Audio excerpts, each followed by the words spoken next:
test. A little lower. A little lower. Right there. Oh man. I want to say good morning.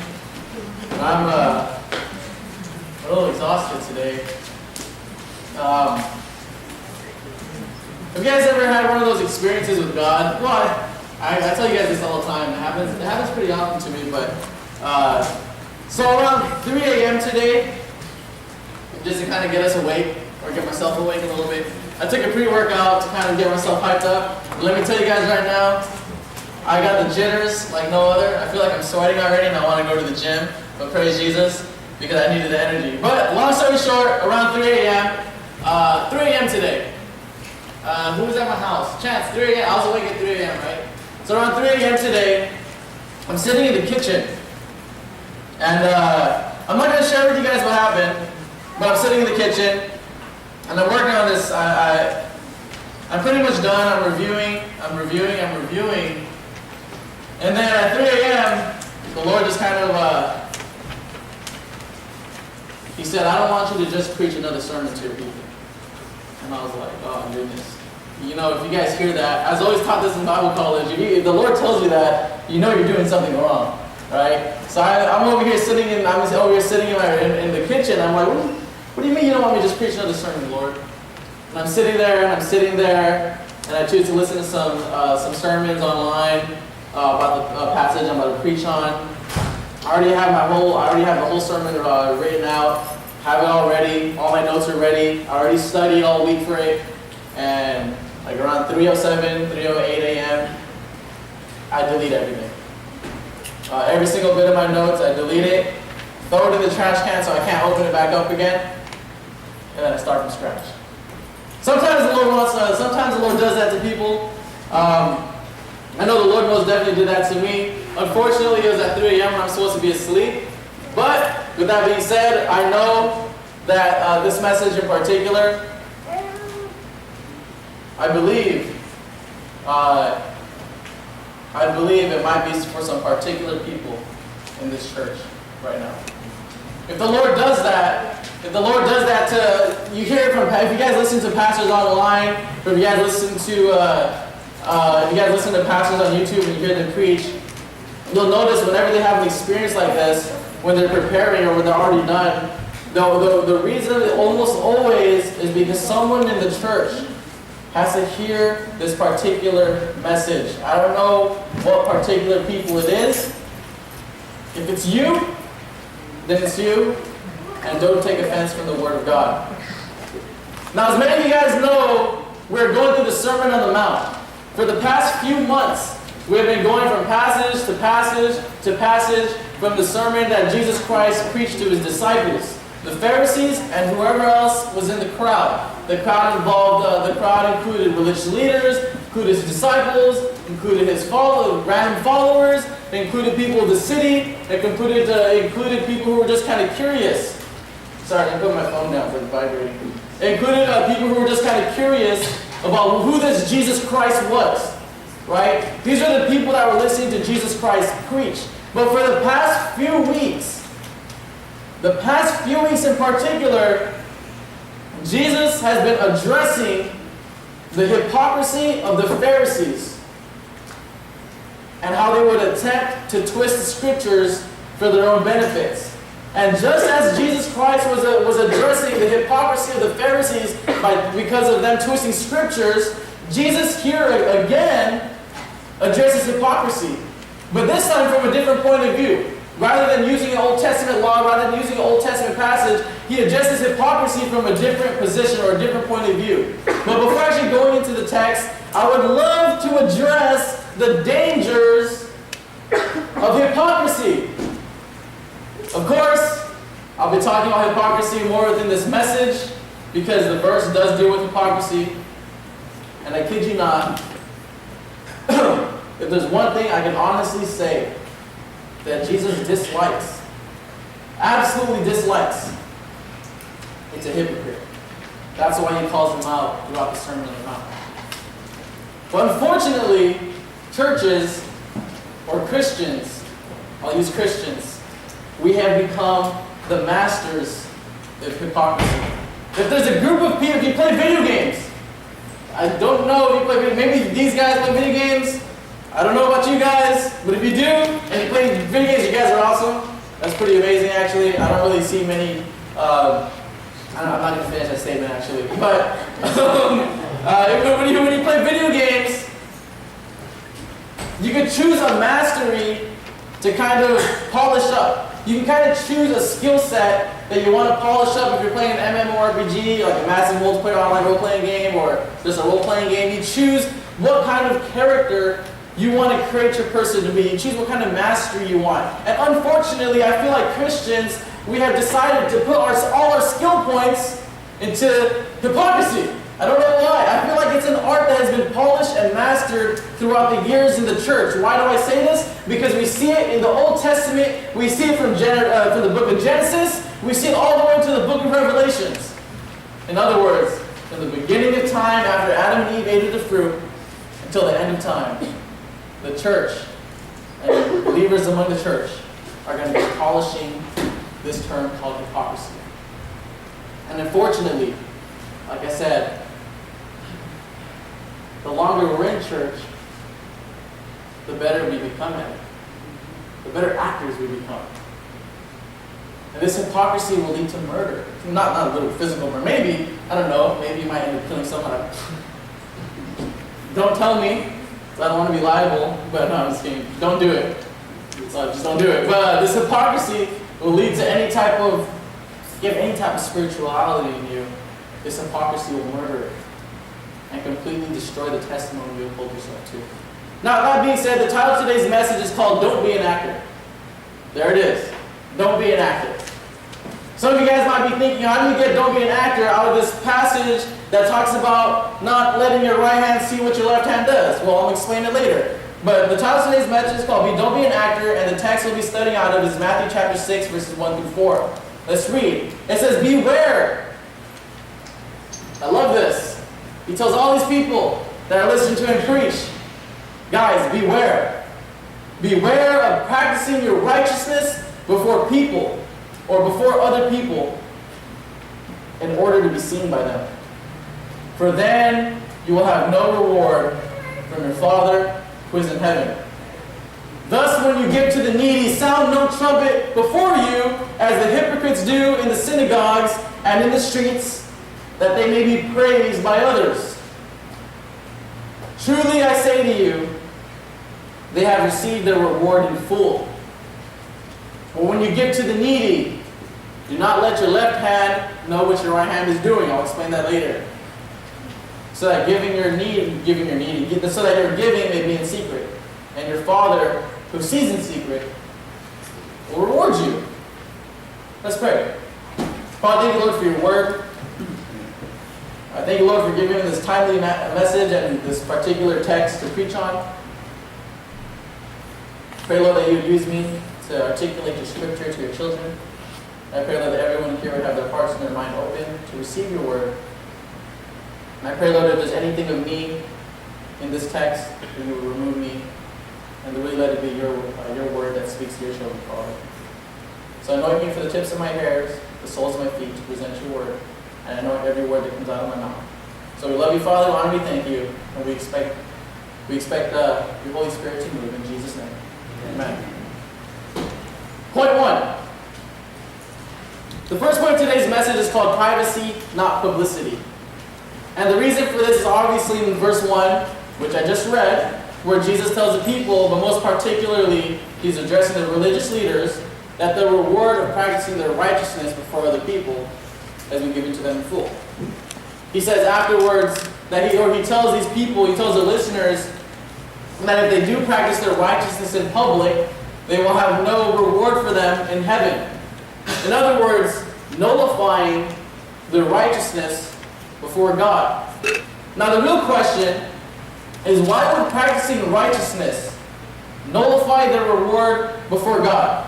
Why would practicing righteousness nullify their reward before the Lord in heaven? And why can't we perform our righteousness publicly when obviously God has called all of you to live a lifestyle of righteousness for all to see? Well, the reason for this is because Jesus, as I stated before, was addressing more of the religious leaders than anyone else when telling the people to practice their righteousness in privacy and not publicly. And the problem of the religious leaders was why they practiced righteousness. You see, the problem of the religious leaders was that when they were practicing righteousness, or when they did what they did publicly, it wasn't for the sake of glorifying God. It wasn't for the sake of God being glorified in their life. It wasn't for the sake of people worshiping God. Instead, it was for the purpose of themselves being glorified, boasting up their ego, making the balloon on top of their head a little bigger than what it already is. And because their goal was for themselves and not to the sake of the Lord, Jesus says that their reward has been given to them in full on earth. But their righteousness before heaven, or their reward in heaven or before the Father has been nullified, or doesn't exist. They're not going to receive any. While the Lord may perceive these people as righteous, right, Ramel? While the Lord may... sorry, he's had his head down, so I was trying to get his attention. He's not in trouble. Parents, I promise. Okay. The parents looked at me right away. Okay. While the Lord may perceive these people as righteous before the eyes of God, they are filled with self-indulgence and greed as they feed off the popularity and attention from their listeners, as they boast up their own personal ego. HCBC, this issue in particular is not only seen among the Pharisees and the other religious leaders, the Sadducees, or whatever other ones you want to include in there. But, honestly, we even see it among popular actors, right? I mean, or not even just actors, we hear it from musicians, etc., etc. How often do we hear about, I'll use actors in particular since we're talking about actors in the text, how often do we hear about actors who donate tons and tons of money, or at least they say they do, then all of a sudden, these people that are all like, oh man, they just donated $5 billion to, I don't want to say any place because it might sound a little racist, but they just donate a lot of money to these places, and all of a sudden, a few years later, or sometimes even a few months, we hear about a scandal within their nonprofit organization and how they're buying, There's a lot of them. I don't want to use any in particular because I'm not sure if that's fair to them. In other words, they publicize what they do. They get complimented nationally. But in reality, these people were filled with greed and self-indulgence. And you know what the best part is? When these actors, when these famous people, when these generous people, when they get caught for their self-profiting, whatever you want to call it, they hide their face from the public. And when I was thinking about this, I really hope this never happens to any of us in our spiritual lives. We're at church and among our friends. We're considered holier than thou. We're considered more righteous, not literally more righteous, okay? So obviously, I'm not saying someone could be more righteous than another person, but we just look at these people as these extremely righteous people, extremely holy people. But when judgment comes, you have to hide your face from God because He knows exactly who you were. I hope that never happens to any of us. Long story short, HBC is this: you cannot hide your ulterior motives before God. Did you hear me? You absolutely cannot hide your ulterior motives before God. You can dress up nice, have everything you want. You can speak eloquently. You can speak. You can sound like you're a walking Bible commentary if you wanted to. But you cannot hide your ulterior motives before God. You can fool me. You can fool Pastor Art. You can fool Pastor Terrence. You can fool everyone here. But before God, He sees exactly who you are. If your righteousness is for the sake of satisfying the people and yourself, but in turn, if your righteousness, let me repeat that. If your righteousness is for the sake of satisfying the people around you, and for whatever however way you want to boast yourself up or make yourself feel good about yourself. In other words, internally you're filled with greed and self-indulgence. Then why practice righteousness in the first place? Right? You're just making your life difficult. There's no benefit because you're only torturing yourself for the sake of indulgence because you want your ego to be built up more. You might be the most righteous person among your friends and family, but before God, there is no eternal reward waiting for you. Let me conclude this point with this. If there's anything I want you to remember about the first point, here it is. Practice righteousness privately before it goes public. Why? This way you can learn contentment before God rather than receiving satisfaction from man. Amen? You want to learn contentment with God in your private place before you experience the compliments from man, or else you won't know what to do with all these compliments. It might end up getting to your head. Practice righteousness privately before you practice it publicly. Well, you want to practice it publicly, all do it at the same time. Long story short, just make sure you practice it privately. This is also why Apostle Paul, when he instructs the church leaders to not allow new believers to be leaders in the church right away. He wants them to learn how to develop as a believer, how to find themselves in Christ first, how to have complete contentment before God. Because if you put them into leadership right away, what might end up happening is that their head might end up getting all big and they become full of pride. They learn how to play the crowd. Learn contentment with God in private first. This way, when people start saying good things about you, you know where all the glory belongs.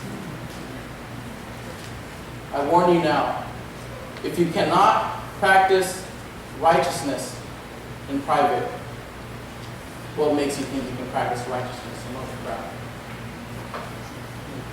With that being said, I feel like I left the first point a really negative point, a really negative note. But don't worry, the sermon doesn't end like this. I'm not going to have you guys go home just angry at me. Our second point is called "Don't be an actor," which is found in verses 2 to 3. It says, "Thus when you give to the needy, sound no trumpet before you as the hypocrites do in the synagogues and in the streets, so that they may be praised by others. Truly I say to you, they have received their reward in full. But when you give to the needy, do not let your left hand know what your right hand is doing." Now the reason I'm really going to focus on our second point here, so try to keep up with me. The reason why our second point is called "Don't be an actor," and it's the same as the title, is because Jesus in verse 2 uses the term hypokrites. Okay? The Greek word for hypocrites is hypokrites. He describes the religious leaders as people who give to the needy, but when they give to the needy, they sound a trumpet. They sound a trumpet before them. It's like they're about to give $1 to someone, and before they give $1 to someone, you guys ever watch cartoons where someone does a good thing, all of a sudden the band comes out behind them and they start playing loud music and everyone just start pausing for them? That's basically what the Pharisees are doing in real life. Maybe not literally, but this is obviously an example that Jesus Christ is giving. But what he's saying here is that these Pharisees, when they were practicing their righteousness, they did their best to make a ruckus so that so it would be extremely obvious to the bystanders, to the listeners, to the people who were there, to know what they were doing. But you know what I love about verse 2 the most, that verse 1 doesn't include? It's that Jesus uses the term, I said it already, hypokrites. What's interesting about the term, or the Greek term hypokrites, isn't so much the fact that it translates into hypocrites. We all know it translates into hypocrites because it sounds like it. Hypocrites, hypokrites, that's where we get the term hypocrites from. But hypokrites, in the Greek culture, in the Roman culture, the term hypokrites is an occupation. It is literally an occupation. When people said the word hypokrites, they thought of an occupation. What occupation was it? We'll talk about that later, after I continue. So what Jesus Christ is doing here, before I explain hypokrites, he's telling these religious leaders, he's telling these Pharisees, these Sadducees, the Zealots, I don't know which other religious leaders there, maybe even some that weren't the religious leaders, but he was telling them, like, you know what guys? You guys have become professional hypokrites. You guys have become, this is your job now. And the job description of a hypokrites, I'm not sure if I'm pronouncing it right, I don't know why, but the job description of a hypokrites in the Roman culture is an individual who puts on many masks as a player on a stage. That is what Jesus Christ is telling us. He said, you guys are hypocritas. You guys are doing exactly you guys are doing the exact same thing as this occupation called hypocritas. You guys put on different masks for different occasions behind a stage. You guys go behind a stage, you put on a mask to make your money that way. In a nutshell, or in other words, they're professionals. Jesus Christ is telling these religious leaders that they become professionals at putting on a different mask for different roles, for different purposes. In today's culture, I guess the occupation would be an actor, right? Like, who's the actor that I like? Like Chris Evans, with jawline, chest, biceps, triceps, and everything else, right? I'm sorry, that's the goal. Physical goal. I have a wallpaper on my phone. No, I don't. Maybe I do. I did, but I took it out because I realized it didn't look very righteous before the eyes of other men. But to continue,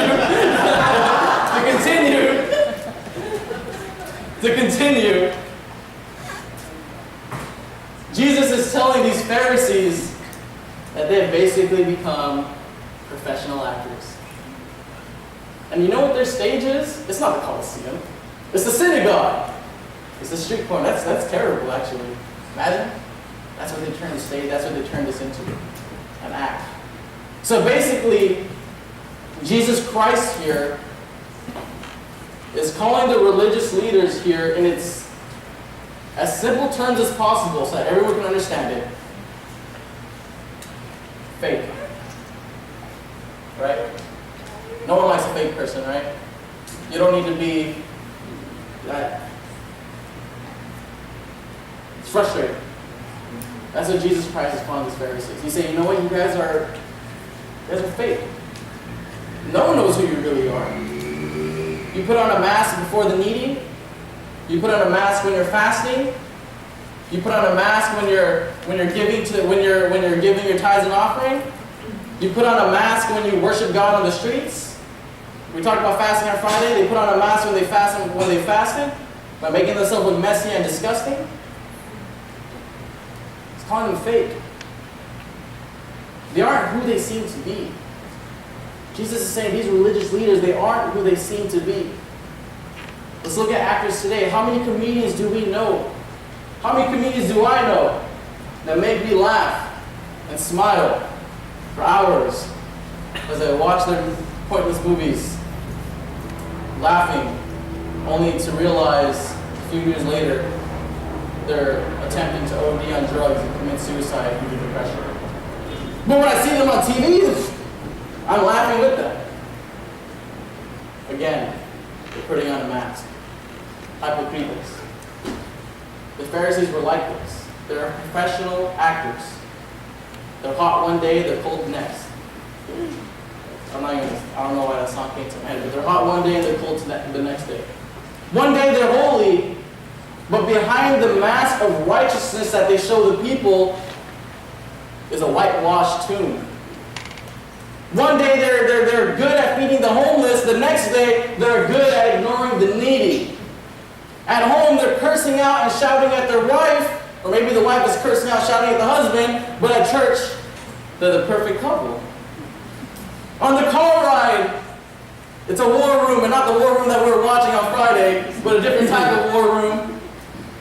But when they get out of the car and they see me with a big smile on my face while I'm in the church, they're holding hands.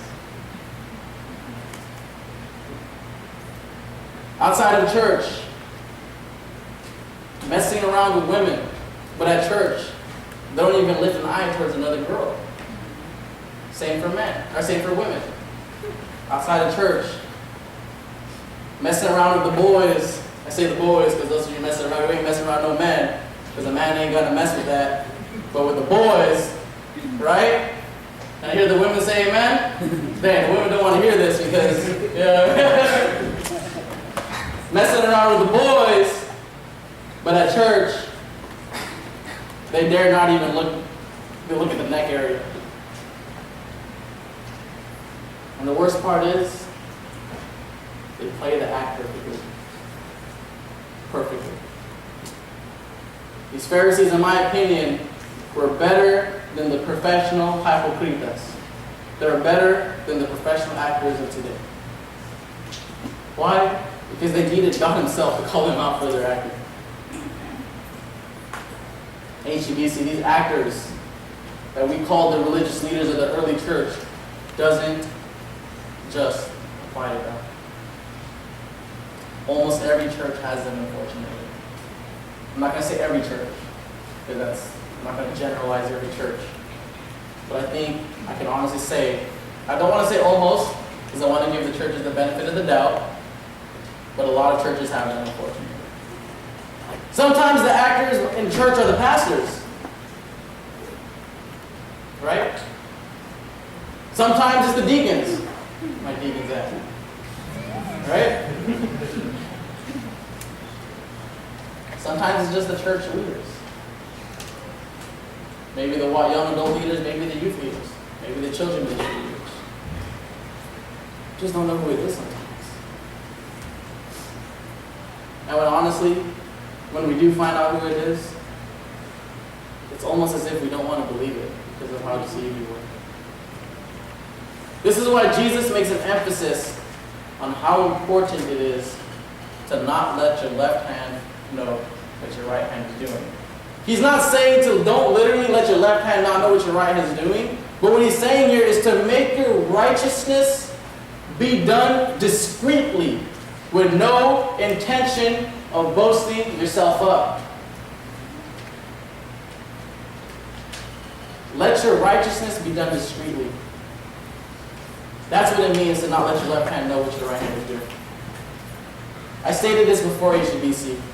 If you perform your righteousness as the hypocrites do, for success, for fame, for compliments, for your ego, for, I don't know, what you want to gain, but your reward has already been given to you on earth. But unfortunately, before the eyes of God, there is no reward waiting for you.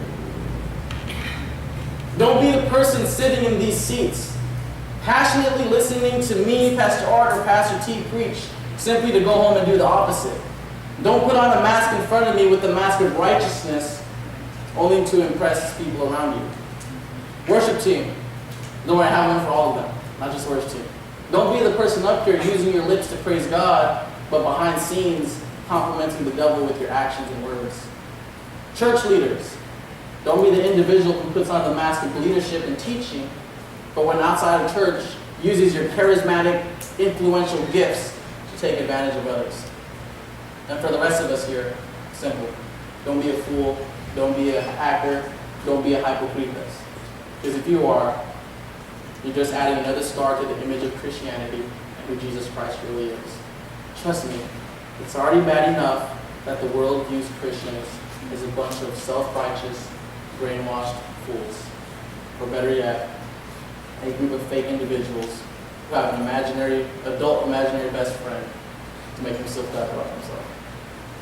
Now looking back at the text, when Jesus describes the religious leaders as the hypocrites, sorry, I just completely flipped the switch, or actors, he tells them that the reward is on earth.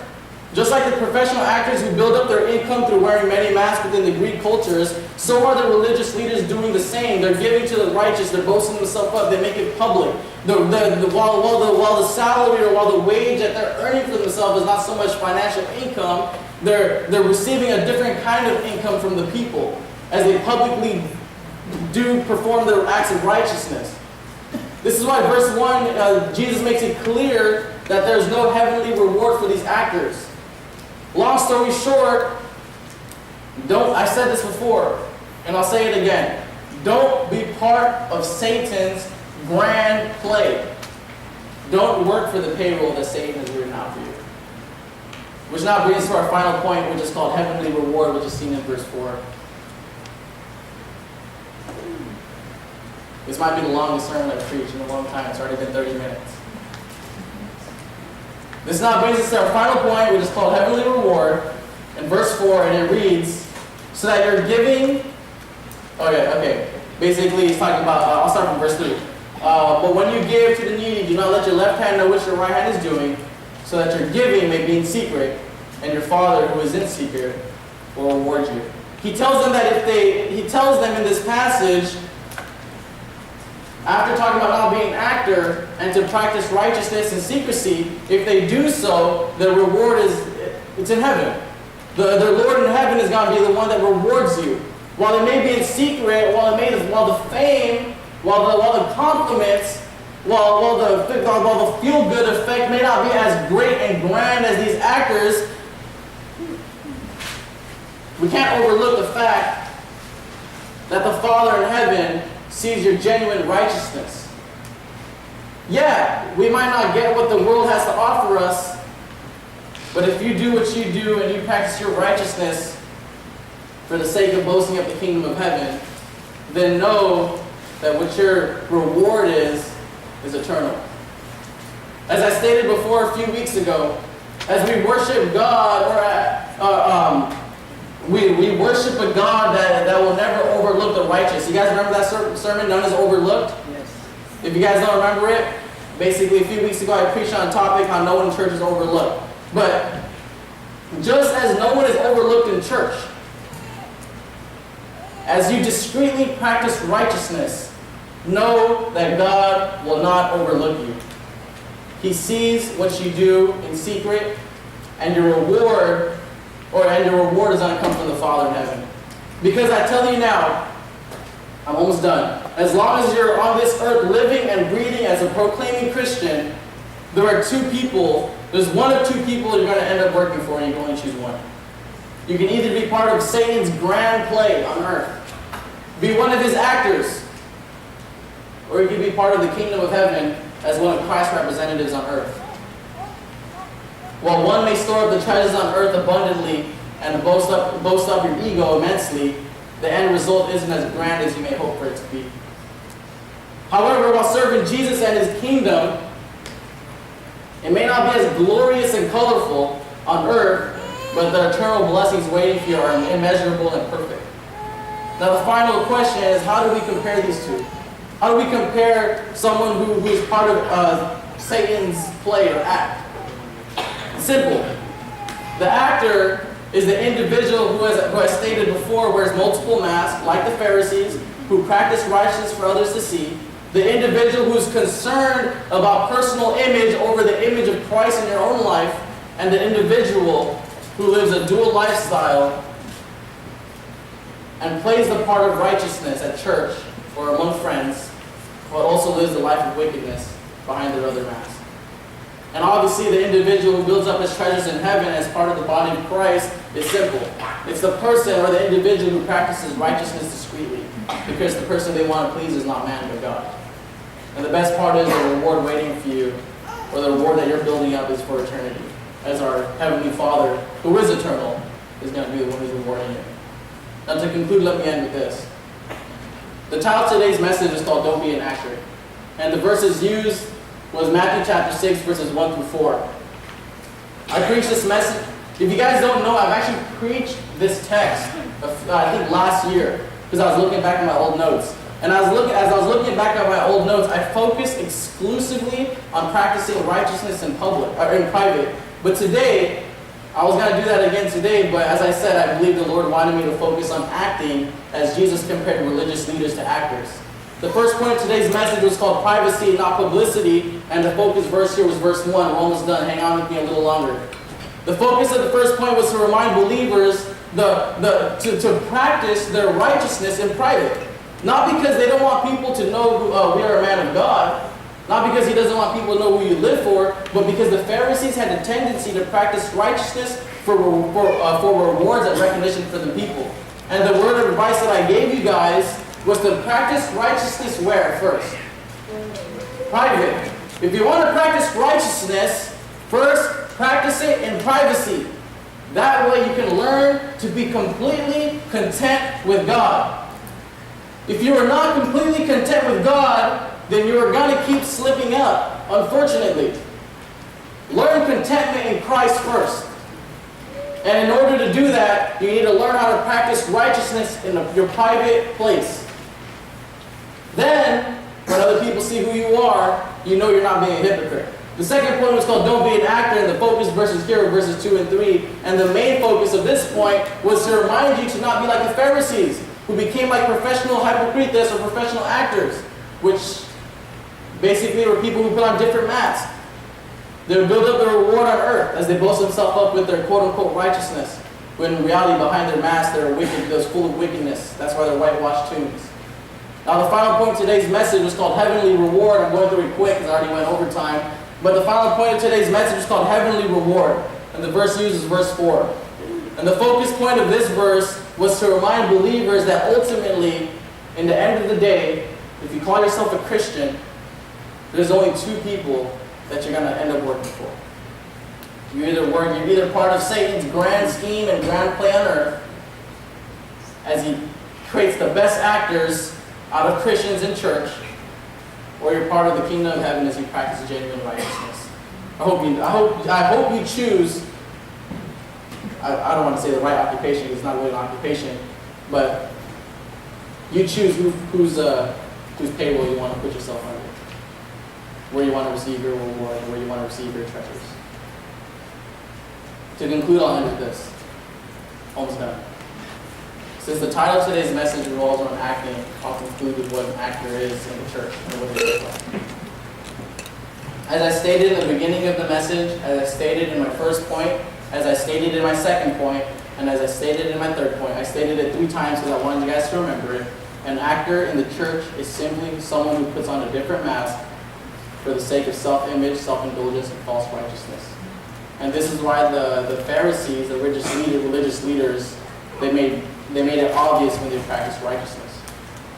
HBC, don't be the person sitting in these seats.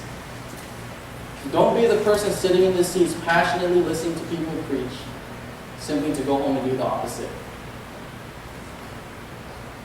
Don't put on a mask in front of you with the mask of righteousness only to impress people around you. You could fool me, but you can't fool God. Trust me, you don't want to try, because you're not going to win. Worship team, don't be the person up here who uses your lips and your talents to praise God, but behind the scenes complimenting the devil with your actions and words. We don't need that. Church leaders, don't be the individual who puts on the mask of teaching and leadership, but when outside of church, puts on your charismatic, influential mask to take advantage of other people. And for the rest of us here who I didn't address, simple. Don't be a fool. Don't be an actor. Don't be a hypocrite. Because if you are, you're just adding another star to the image of Christianity and who Jesus Christ really is.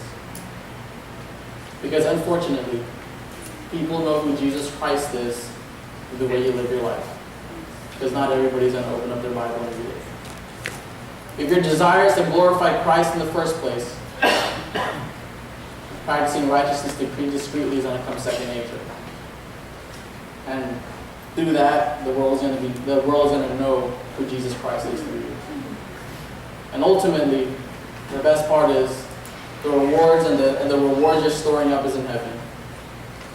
But what I think is the greatest part is that when you practice righteousness discreetly, the greatest part about practicing righteousness discreetly is that Christ will be glorified in your life and others will imitate you. At the end of the day, I think at the end of the day, if you guys really love Jesus Christ, that should be your desire anyways, right? For God to be glorified, for Christ to be exalted, and for Christ to be known for who you are. But that's not going to happen if you're an actor. Because, like I use the comedian, they may be the funniest person on TV, but eventually we see who they really are, because their actions show. Let's close in prayer. Father, thank you, Lord, for your word. Thank you, Lord, for allowing us to read your word. Thank you, Lord, for the text that was given. Thank you, Lord, for Jesus Christ, who addresses the hypocrisy of the Pharisees who try to practice righteousness. I pray, Lord, that won't be any of us here who practice righteousness for the sake of self-indulgence and glorifying ourselves. I pray, Lord, that all of us here will have a desire for you to be glorified in our life. That we won't be people in this church who just fill up seats and do otherwise, do contradictory to what your scripture tells us, Father. Pray, Lord, that your word will transform us, that when we go home, we'll be able to live a life of righteousness, not only at home, not only at church, but in our daily life, Father. So we love you, Father, honor we thank you in Jesus' name. Amen.